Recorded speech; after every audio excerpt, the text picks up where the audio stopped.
Përshëndetje. Le të interpretojmë së bashku panoramën e vitit 2026 për shenjën e peshores. Për muajin janar, peshorja ka në qendër 3 shkopinjt, vdekja, 8 shkopinjt dhe bollaku. Çfarë nënkuptojnë këto karta për muajin janar për shenjën e peshores? Atëherë mesazhi në përgjithësi është të lini të vjetrën, të mbyllet me dinjitet, sepse sapo të pranoni këtë transformim, hapet një horizont i ri, mundësish dhe bollaku që është në anën tuaj. Për sa i përket dashurisë, duhet të mos mbani më marrëdhënie apo dinamika ku janë në formë gjysmëzemre, sepse një kapitull mbyllet ose shndrohet rrënjësisht që zemra të ecë me dikë që shikon të njëjtin horizont si ju. Komunikimi bëhet i shpejt dhe i drejt për drejt, ndoshta edhe në distancë, dhe sapo të pranoni të vërtetën, do t'ju hapet rruga për një lidhje që e dëshironi vërtet. Ndërsa në punë, ju këshilloni të lini pas mënyrën e vjetër të fituarit para dhe të mendoni për lëvizje më të guximshme në janar, sepse mund t'ju sillin oferta ose shpërblime më të shpejta se sa ju prisnit. Vazhdojmë me muajin shkurt. Në muajin shkurt, karta qendrore është djalli, 4 monedhat, hana dhe hëngër uri. Le të shohim çfarë mesazhi përcjellin këto karta. Me hëngër uria, mbase nuk duhet t'ju bëj rob të gjërave të gabuara. Pra, uria nuk duhet t'ju bëj rob të gjërave të gabuara. Ndaj në shkurt duhet t'i shihni varësitë dhe frikën, që përcjellet me kartën e djallit. Duhet t'i shihni varësitë dhe frikën në sy, që të mos jetoni më nën komandën e tyre. Për sa i përket dashurisë, dalloni qartë nëse po qëndroni në një raport nga dashuria apo vetëm nga frika e vetmisë, se sa më shumë pranoni të vërtetën tuaj emocionale, aq më lehtë çliroheni nga marrëdhëniet ku ndiheni të kontrolluar ose xheloz.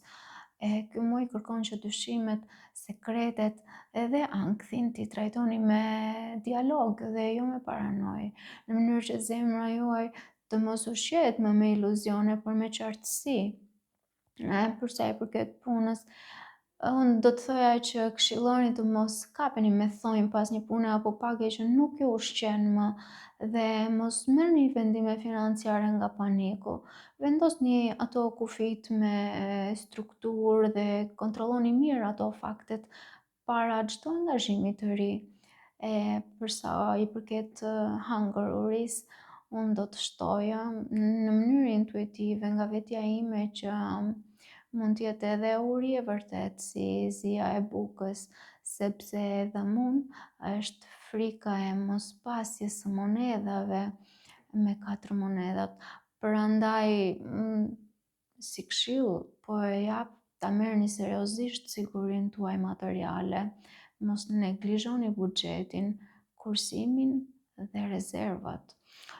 Vazhdojmë me muajin mars. Në muajin mars kemi 8 shpatat, e kemi 2 herë, kemi edhe asin e shkopinjve dhe trust, besim. Muaj mars. Në mars, edhe pse mendja ndihet sikur është në burg, sapo ta shporrni këtë frikë, do të çliroheni nga brenda.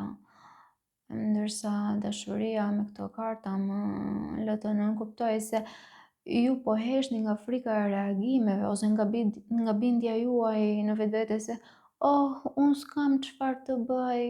Është ai burgu psikologjik, ato pengesat imagjinare, sepse ndryshimi do të nisë nëse ndryshoni këndvështrim. Po kjo do me thënë që duhet të ndryshoni me patjetër partner. Një shkëndijë e re pasioni ose një person i ri mund të ndesë zemrën tuaj, por këshillohet që kjo shkëndijë e re është me asin e shkopinjve, po unë do të thoja që këshilloni të mos të besoni në fakt se nuk jeni të destinuar të përsëritni ato plagët e vjetra. Prandaj ky muaj mars favorizon flirtin edhe bisedat që ndezin atë zjarrin e bukur, tek ju, veçanërisht kur nuk lejoni që dyshimet apo ato skenarët katastrofik t'ju hallakasin sa ndesa këtej. Për sa i përket punës, duhet të dilni nga ai mentaliteti jam i bllokuar apo jam e bllokuar dhe kapni pa hezitim ato mundësitë apo shanset që ju shfaqen se një veprim i vetëm, një veprim i guximshëm mund të nisë daljen tuaj nga ajo ngecja drejt rritjes konkrete ama. Tani vazhdojmë me muajin prill, kemi 4 kupat, 5 kupat, 6 kupat dhe happiness, lumturi. Muaj prill. Në prill dhimbja, mërzia, ato nuk janë stacioni i fundit, sepse ju do ta lini pas fokusin nga ajo që nuk funksionoi dhe do të hapni syt për një xhest të riafrimi apo një person nga e shkuara që ju sjell atë ndjesinë e pastër fëminore.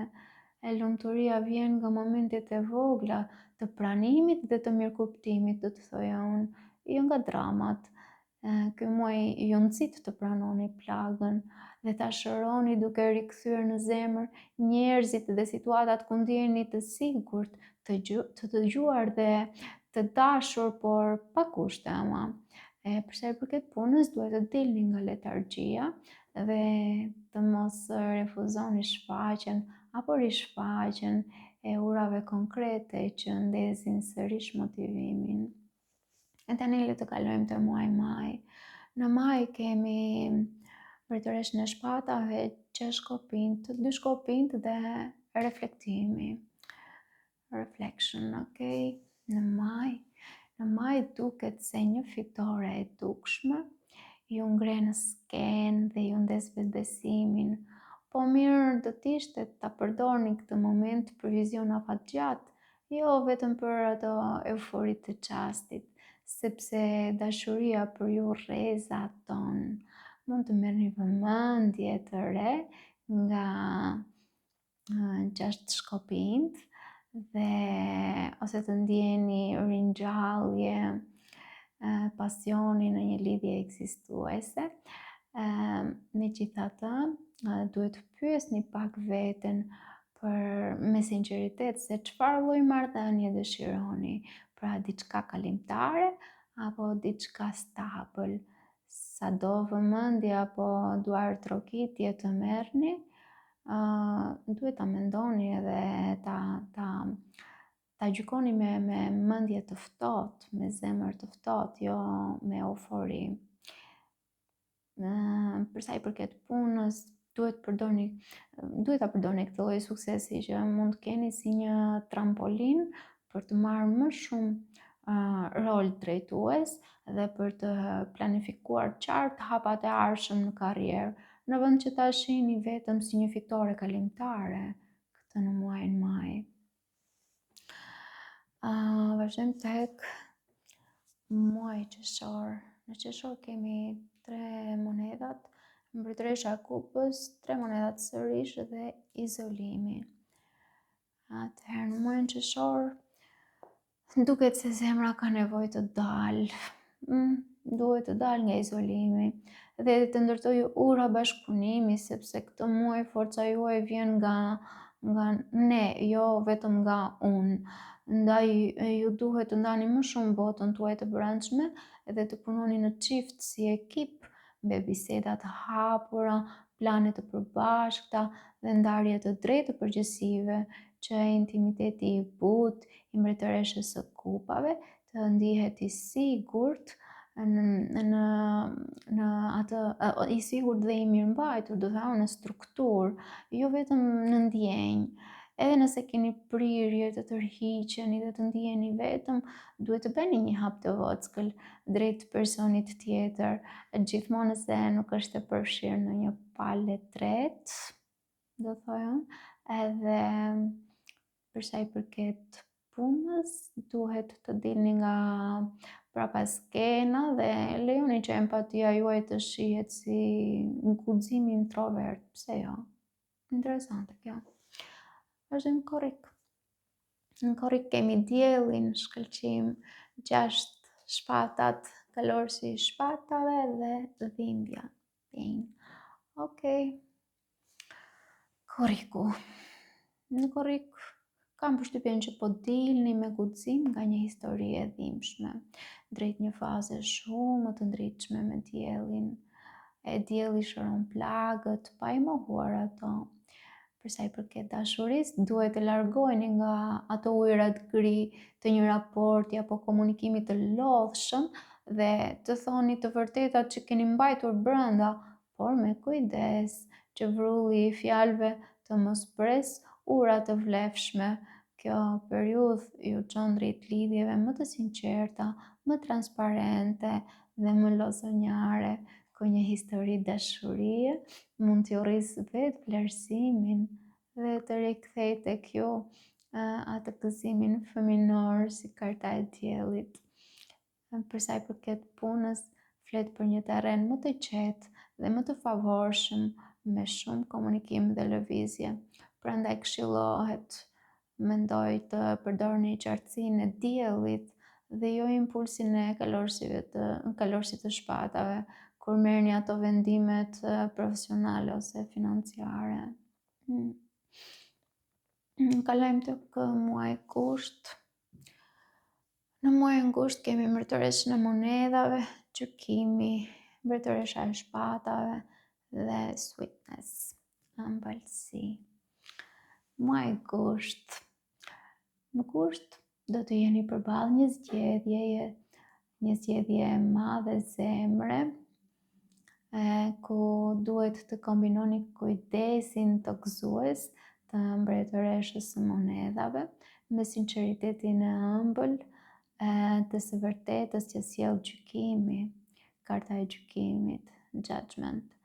Për sa i përket dashurisë, duhet të vendosni nëse një histori do të ringjallet apo do të përfundohet, duke zgjedhur vetëm marrëdhëniet ku ka siguri konkrete për kujdesje dhe prani reale, jo vetëm pasion kalimtar. Këtë muaj është thelbësore të flisni troç, por me butësi, sepse mënyra si e thoni të vërtetën mund të kthejë një lidhje në burim stabiliteti ose ta mbyll atë në paqe. Për sa i përket punës, duhet të forsoni bazën financiare, duke pranuar një mundësi ose drejtim që përputhet me vlerat tuaja dhe ta negocioni atë me transparencë. Kalojmë te muaji shtator.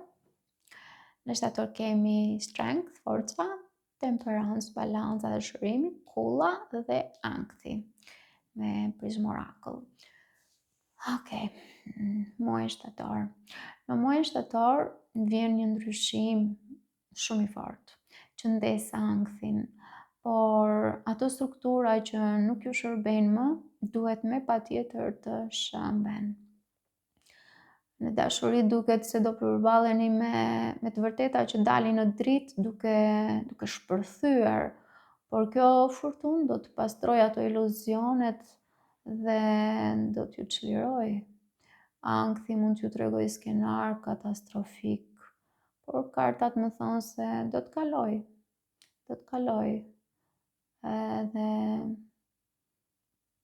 Edhe kjo stuhi do të kaloj, sepse dielli do të lindë sërish. Për sa i përket punës, mos reagoni me panik në dramat profesionale, ruani gjaktësinë financiare. Kalojmë tek muaji tetor. Janë 5 kupat, karta qendrore, asi i shpatave në të kundërt, kalorësi i shkopimeve dhe comfort, rehati. Në muajin tetor, një dhimbje e vjetër ju zgjon, por duhet të pastroni mjegullën e mendimeve dhe fjalëve të pashprehura që të hyni në një fazë më të gjallë të jetës suaj. Në dashuri mos qëndroni peng i shkënjimeve dhe peng i fjalëve që nuk po i nxirrni dot, por i jepini vetes kohë të qartësoni çfarë ndjeni, që mos të ktheheni sërish në ato ujëra të vjetra vetëm nga frika. Pas këtij qartësimi mund të vijë një energji aventuriere dhe pasionante. një njohje e re që ju nxjerr nga zona e komoditetit emocional për sa i përket punës. Përpara se të bëni lëvizje, siguroni që nuk po bëni reagime impulsive nga dhimbja, por ktheni shkënjimin në lëvizje të mençur, do të ishte më mirë kështu. Kalojmë tek muaji nëntor. Nëntor kemi 6 monedhat, perandoreshën, 2 shpatat dhe mystery. Okej. Ky nëntori është një muaj ku zemra edhe jeta materiale mësojnë artin e shkëmbimit të drejtë, pra të jepni me bujari, por edhe të merrni atë që ju takon. Në dashuri këshillohet të pranoni vetëm marrëdhënie ku zemra nuk lyp thërrime, por ushqehet me shkëmbim të drejtë, dashuri dhe respekti. Energjia e perandoreshës e bën prezencën tuaj të ngrohtë, por me 6 monedhat dhe kartën e mystery ju kujtojnë që të vëzhgoni me qetësi kush vjen tek ju për barazi dhe kush vjen vetëm për të marrë pa dhënë gjë. Ndërsa në punë do thoya që pranoni vetëm bashkëpunime ku puna dhe shpërblimi peshohen drejt dhe largohuni qetësisht nga çdo rol ku jepni shumë dhe vlerësoni pak. Kalojmë tek muaji dhjetor. Kemi mbretin e kupave, 8 monedhat, 7 monedhat dhe frika. Okej. Dhjetori për ju duket si një muaj i heshtur, por shumë i thellë, ku brenda jush piqet një nivel i ri maturie dhe besimi tek vetja. Mbreti i kupave sjell figurën e një njeriu që mund të jeni ju vetë ose dikush në jetën tuaj me energji uji, që nuk lëkundet nga valët emocionale ky person. Pra ka maturi emocionale, ruan ato qetësinë edhe kur është stuhi situata. Në dashuri ju kaploheni nga butësia e këtij mbreti të kupave dhe flisni hapur për pasiguritë, mbështeteni te gjestet e vogla, por të qëndrueshme, që ndërtojnë besim afatgjatë. Për sa i përket punës, bëhet bilanci mençur, ku nuk dorëzoheni, por e shikoni me qetësi ku keni investuar dhe vendosni të vazhdoni vetëm aty ku ushqehet vërtet vlera juaj. Muaj më i mirë në dashuri, unë mendoj që mund të jetë korriku, sepse diçka që nuk funksionon është më mirë të mbyllet. Dhe sepse, domethënë, dielli pastron, është ndrin, i zhduk ato gjërat që mund të jenë të tepërta, mendoj unë, dhe sjell gëzimin, qartësinë dhe lidhje më të sinqerta, më lozonjare si ai fëmia i vogël aty. Ndërsa muaji më sfidues në dashuri, mendoj që mund të jetë shkurti, ku djalli plus uria plus hëna flasin për varësi, frikë dhe iluzione që duhen prerë deri në rrenjë, duhen shkullur me gjithë rrenjë më saktë. Muaji më i mirë në punë duket muaji maj, ku 6 shkopinjt flasin për sukses, vlerësim dhe mundësi për rol drejtues. Dhe muaji më i mirë në punë, muaji më sfidues në punë duket shtatori, ku kulla plus ankthi testojnë sigurinë profesionale dhe kërkojnë shumë forcë të brendshme edhe ekuilibër me temperancën. Unë ju uroj gëzuar festat dhe paqen.